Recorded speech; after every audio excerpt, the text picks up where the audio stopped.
Welcome to Madasaling Pinoy, your prayer partner. Ngayon po ay Martes ng ikalimang linggo sa karaniwang panahon. Ang mabuting balita ng Panginoon ayon kay San Marcos. Noong panahong iyon, may mga Pariseo at ilang eskribang galing sa Jerusalem na lumapit kay Jesus.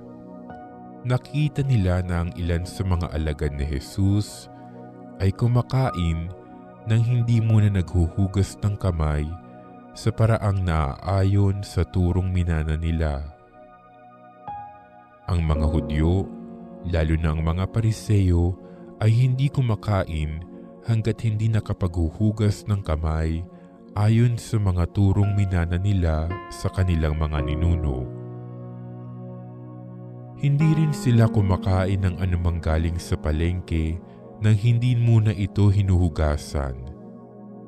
At marami pang ibang minanang turo ang kanilang sinusunod, tulad ng tanging paraan ng paghuhugas ng mga inuman, ng mga saro, ng mga sisidlang tanso at mga higaan.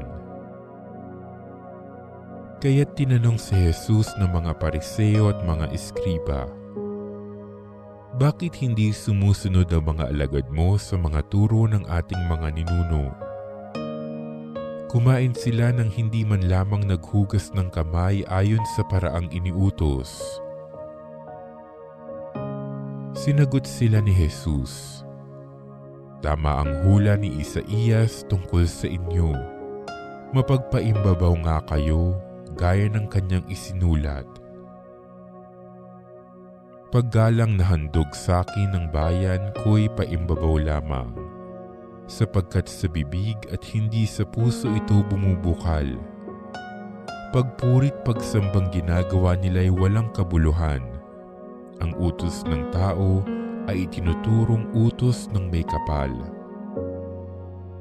Niwawalang kabuluhan nga ninyo ang utos ng Diyos at ang sinusunod ninyo'y ang turo ng tao."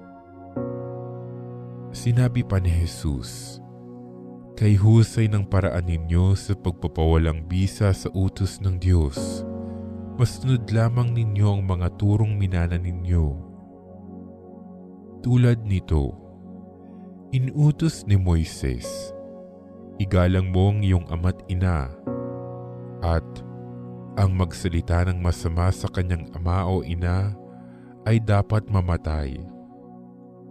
Ngunit itinuturo ninyo, kapag sinabi ng isang tao sa kanyang ama o ina, ang anumang maitutulong ko sa inyo ay korban, alalong bagay inihahain ko ito sa Diyos. Hindi na ninyo siya pinahihintulutang tumulong sa kanyang ama o ina. Sa ganitong paraay niwawalang kabuluhan ninyo ang salita ng Diyos sa pamamagitan ng mga turong minana ninyo, at marami pang bagay na tulad nito ang ginagawa ninyo." Ang mabuting balita ng Panginoon.